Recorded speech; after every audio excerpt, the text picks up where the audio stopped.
Hello everyone. जो સૌથી પહેલાં તમે લોકો જે કમેન્ટ્સ કરતા હતા કે રનિંગ પહેલાં કઈ એક્સરસાઇઝ કરાય અને રનિંગ પછી કઈ એક્સરસાઇઝ કરવી જોઈએ અને ગ્રાઉન્ડ પર જોઈને જ્યારે બિગિનિયર છે તો કઈ રીતે દોડવાનું સ્ટાર્ટ કરવું જોઈએ બિગિનિયરે, તો આજે આ અમારા વિડીયોની અંદર તમે જોવાના છો કે રનિંગ પહેલાં કઈ એક્સરસાઇઝ કરવી જોઈએ, રનિંગ કરો છો તો ક્યાંથી રનિંગ સ્ટાર્ટ કરવું જોઈએ અને રનિંગ કર્યા પછી કઈ એક્સરસાઇઝ કરવી જોઈએ. તો ચલો લેટ સ્ટાર્ટ. સૌથી પહેલાં જ્યારે તમે રનિંગ સ્ટાર્ટ કરો છો એમની પહેલાં ફૂલ બોડી સ્ટ્રેચ કરવા માટે આ બધી જ એક્સરસાઇઝ કરવાની છે. બોડી ઉપરથી લઈ અને નીચે સુધી ફૂલ બોડી સ્ટ્રેચ કરવાનું છે આ રીતે એક્સરસાઇઝ કરીને, જેથી કરીને તમારું ફૂલ બોડી સ્ટ્રેચ થઈ જશે. ક્યાંય પણ ઇન્જરી હશે તો પણ ખ્યાલ આવી જશે. અને ડેઇલી આ એક્સરસાઇઝ સ્ટ્રેચિંગ કર્યા પછી જ છે ધીમે ધીમે જોગિંગ યા રનિંગ કરો છો ત્યારે કરવું જોઈએ. અને જ્યારે તમે કોઈ ગામડામાંથી યા ફિર ઘરે એકલા કોઈ પણ જગ્યાએ તમે એકલા રનિંગ કરી રહ્યા છો વિધાઉટ કોચ, ત્યારે કંઈક આ રીતે સ્ટાર્ટ કરવાનું છે. અને જે લોકો પોલીસ ભરતીની દોડ માટે તૈયારી કરી રહ્યા છે એમના માટે છે આ, કે આપણે જસ્ટ પોલીસ ગ્રાઉન્ડ માટે તૈયારી કરી રહ્યા છે નહીં કે કોઈ એથ્લેટ્સ બનવા માટે, તો એમના માટે આ બધું ઇનફ છે.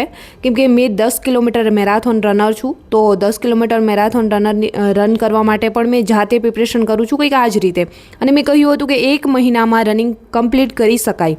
એ પણ સાચી વાત છે. મારી ઘણી બધી ફ્રેન્ડ છે જે 15 દિવસ દોડીને ગયા વખતે પણ ગ્રાઉન્ડ પાસ કરેલું હતું. અને આ મારી ફ્રેન્ડનો વેઇટ જુઓ તમે, તમારો વેઇટ તો આટલો નહીં હોય ને, છતાં પણ પ્રેક્ટિસ કરે છે ને, ગયા વખતે ગ્રાઉન્ડ ક્લિયર કરેલું છે અને આ વખત બી પ્રેક્ટિસ કરી રહી છે. એ નથી હારતી તો તમે કઈ રીતે પહેલાંથી જ હારી જાઓ છો? એ ગર્લ્સ છે યા ફિર બોયઝ, મેં શ્યોર કહી શકું છું કે 1 મહિનાની અંદર તમે તમારું રનિંગ કમ્પ્લીટ કરી શકો છો. જો 15 દિવસ દોડી અને હું 10 કિલોમીટર મેરાથોન 1 કલાકની અંદર દોડી શકતી હોય તો તમે 1 મહિનાની અંદર તમારું 5 કિલોમીટર 25 મિનિટમાં ન કરી શકો? થઈ શકે, પોસિબલ બધું જ છે. તો આ રીતે જ્યારે તમે છે રનિંગ સ્ટાર્ટ કરવાના હોય ત્યારે પહેલાં તો ફૂલ બોડી સ્ટ્રેચ કરવાનું છે. અને ફૂલ બોડી સ્ટ્રેચ કર્યા પછી થોડું વોર્મ અપ જોગિંગ ધીમે ધીમે સ્ટાર્ટ કરવાનું છે. અને ત્યાર પછી રનિંગ સ્ટાર્ટ કરવાનું છે. ડાયરેક્ટલી એવું નથી કરવાનું કે ગ્રાઉન્ડ પર પહોંચ્યા અને ડાયરેક્ટલી દોડવાનું સ્ટાર્ટ કરી દઈએ. તો આ રીતે કંઈક અત્યારે ફૂલ બોડી અમે પહેલાં સ્ટ્રેચ કર્યું, ત્યાર પછી આજે ડાયરેક્ટલી નોર્મલી જોગિંગ ટાઈપ જ રનિંગ કર્યું છે. કોઈ ફાસ્ટ નહોતા કરવાના, એટલે ડાયરેક્ટલી 8 રાઉન્ડ ધીમે ધીમે માર્યા છે. કેમ કે ફર્સ્ટ ડે હતો આમ બી, અને થોડું તમારી જોડે શેર બી કરવાનું હતું. તો આ રીતે તમારે સ્ટાર્ટિંગ કરવાનું છે. નોર્મલી જોગિંગ કરવાનું છે આવી, અને ત્યાર પછી ધીમે ધીમે તમારી સ્પીડ ઇમ્પ્રૂવ કરવાની છે. ડાયરેક્ટલી નથી કરવાનું. જ્યારે પણ સ્ટાર્ટ કરો છો તમે ગ્રાઉન્ડ પર આવી અને 4 રાઉન્ડ લગાવવાના છે, યા ફિર બોયઝ છે તો 13 રાઉન્ડ લગાવવાના છે. તો પહેલાં તો 4 રાઉન્ડ લગાવવા માટે તમારે નોર્મલી ધીમે ધીમે સ્પીડ પકડવા માટે 4ની જગ્યાએ 8 રાઉન્ડ ડેઇલી 10 રાઉન્ડ આ રીતે 15 મિનિટ કરો, અડધી કલાક ધીમે ધીમે રનિંગ છે કન્ટિન્યુ કરતા શીખો પહેલાં તો. અને ત્યાર પછી 8 દિવસ છે યા 10 યા 15 દિવસ પછી તમે છે સ્પીડ વર્કઆઉટ કરી શકો છો. એવું નથી કે ડાયરેક્ટલી તમે સ્પીડ વર્કઆઉટ કરવા લાગી જાઓ, અને ડાયરેક્ટલી સ્પીડ આવશે બી નહીં, પગમાં ઇન્જરી થશે. અને જે લોકોની કમેન્ટ્સ આવે છે શૂઝ માટે, તો શૂઝ માટે જો રાજકોટથી છો તમે તો આદિત્ય કરીને એરપોર્ટ ફાટક પાસે શોપ છે, ત્યાં મળી જશે. અને જે લોકો કહે છે કે ઓનલાઈન સેલ કરે છે યા ફિર નહીં, યા ફિર તમે અમને છે પેમેન્ટ કરી દઈએ તો તમે ડાયરેક્ટલી અમને છે મોકલી દેશો, યા ફિર તો આવું હું કોઈ કરતી નથી. સો મેં તો તમને સજેસ્ટ કર્યા છે કે આ શૂઝ સારા છે તો તમે લઈ શકો છો. અને જ્યારે તમે કન્ટિન્યુ 15 મિનિટ રનિંગ કરી લીધું, 30 મિનિટ રનિંગ કરી લીધું, અને રનિંગ કર્યા પછી ફૂલ બોડી સ્ટ્રેચ કર્યા પછી જ ઘરે જવું જોઈએ. ફૂલ બોડી એક્સરસાઇઝ કરવાની છે, અલગ અલગ એક્સરસાઇઝ હોય છે. અને કોઈ ગર્લ્સે કમેન્ટ્સ કરી હતી કે સ્ટેપ ન ખુલતા હોય તો શું કરવું જોઈએ, તો સ્ટેપ ન ખુલતા હોય એમના માટે મેં શોર્ટ્સ વિડીયો એક લાવીશ જેમની અંદર તમને પરફેક્ટલી એક્સરસાઇઝ બતાવીશ. અને કોઈની કમેન્ટ્સ હતી કે મારી હાઇટ 2-3 ઇંચ ઓછી છે તો શું કરવું જોઈએ, તો ડેઇલી છે એક્સરસાઇઝ કરો અને વધારે તો લટકવાનું રાખો કોઈ પણ જગ્યાએ, તો એમનાથી તમારી હાઇટ 2 થી 3 ઇંચ છે તો કદાચ ફેર પડે. બાકી 1 મંથની અંદર એટલી હાઇટ વધવી પોસિબલ નથી, છતાં બી ટ્રાય કરી શકો છો. અને લાસ્ટ સ્ટ્રેચિંગ કઈ રીતે કરવું ફૂલ બોડી એ બી તમારી જોડે શેર કરી દઈશ આ જ વિડીયોમાં. સો કન્ટિન્યુ બન્યા રહેજો.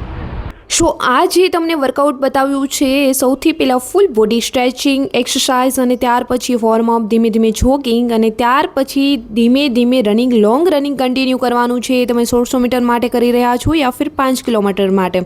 બટ સૌથી પહેલાં તો ટ્રાય કરવાની છે કે લોંગ રનિંગ કરવાનું છે. ડાયરેક્ટલી એવું નથી કે ગ્રાઉન્ડ પર ગયા અને 2 થી 3 રાઉન્ડ મારવા માટે ફૂલ સ્પીડ કરવા લાગ્યા કે મારાથી થાય છે કે નહીં, આવું નથી કરવાનું. અને રનિંગ થઈ જાય ત્યાર પછી આ બધી એક્સરસાઇઝ તમે જોઈ રહ્યા છો ને બધી એક્સરસાઇઝ તમારે કરવાની છે, જેથી કરીને તમારા સ્ટેપ ખુલશે અને ફૂલ બોડી સ્ટ્રેચ થશે અને ડેઇલી રનિંગ કરો છો ત્યારે પ્રોપરલી રનિંગ પણ કરી શકશો. આ જાતે કરો છો તો પણ કરવાનું છે. અને રનિંગ એક્સરસાઇઝ ફિનિશ કરી અને ત્યાર પછી આ રીતે સીટઅપ લગાવવાના છે. સીટઅપ્સ લગાવવાથી કોર વર્કઆઉટ આપણે જે કહેતા હોઈએ છીએ સ્ટમકમાં, જ્યારે એ પણ મજબૂત બનશે ત્યારે રનિંગ કરવામાં એ પણ તમને વધારે ફાયદો થશે. સો સૌથી પહેલાં રનિંગ સ્ટાર્ટ કરીએ ત્યારે જે પણ એક્સરસાઇઝ કીધી છે, જે રીતે જોગિંગ વગેરે કહ્યું છે એ રીતે ડેઇલી કરશો તો તમારું રનિંગ પણ તમે જાતે કમ્પ્લીટ કરી શકશો વિધાઉટ કોચ. અને આ રીતે લાસ્ટમાં બધી એક્સરસાઇઝ ફિનિશ કરી સીટઅપ્સ લગાવી અને ત્યાર પછી તમે ફૂલ બોડી સ્ટ્રેચ આ રીતે કરવાનું છે. તો સૌથી પહેલાં એ પણ તમને ખ્યાલ આવી જ ગયો હશે કે રનિંગ સ્ટાર્ટ કરીએ ત્યારે ફૂલ બોડી સ્ટ્રેચ એક્સરસાઇઝ કઈ રીતે કરવી અને રનિંગ ફિનિશ કર્યા પછી ફૂલ બોડી સ્ટ્રેચ એક્સરસાઇઝ કઈ રીતે કરવી. આ રીતે કરી શકાય છે. આ બધી એક્સરસાઇઝ તમે જાતે કરો છો તો જાતે કરી શકો છો. રનિંગ જાતે કરતા હોય ત્યારે એવું નથી કે કોચ હશે તો જ થઈ શકશે. મેં મારી જ્યારે પણ રનિંગની પ્રેક્ટિસ કરી છે મેં જાતે જ કરી છે વિધાઉટ કોચ. મેં ખાસ કોઈ ક્યારે પણ કોચ રાખ્યા નથી. પહેલાંથી જ મારું રનિંગ મેં કમ્પ્લીટ કરી શકું છું. એ 10 કિલોમીટર હોય યા ફિર 1600 મીટર બંને મેં જાતે કરું છું. અને ટેન્શન ન લો, જે લોકો કહે છે 1 મહિનામાં થઈ જશે, યસ ગર્લ્સ છે યા બોયઝ, 1 મંથની અંદર તમે તમારું ગ્રાઉન્ડ જાતે ક્લિયર કરી શકશો. અને ઘણા લોકો કહે છે કે ફાકા ફોજદારી ન કરો, 1 મહિનામાં ન થાય, ગ્રાઉન્ડ પર ઉતરો તો ખબર પડે. હું મારા 10 કિલોમીટરની તૈયારી 15 દિવસમાં કરી અને 1 કલાકની અંદર 10 કિલોમીટર મેં દોડેલું છે. એટલા માટે મેં કહી શકું છું કે તમે પણ કરી શકો છો.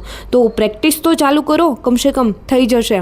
અને મોટિવેટ કરવા માટે તો મેં છું જ. આપને ઓલરેડી ડેઇલી મોટિવેશન વિડીયો મેં તમારી જોડે શેર કરીશ કે ખુદને મોટિવેટ કઈ રીતે રાખી શકાય છે.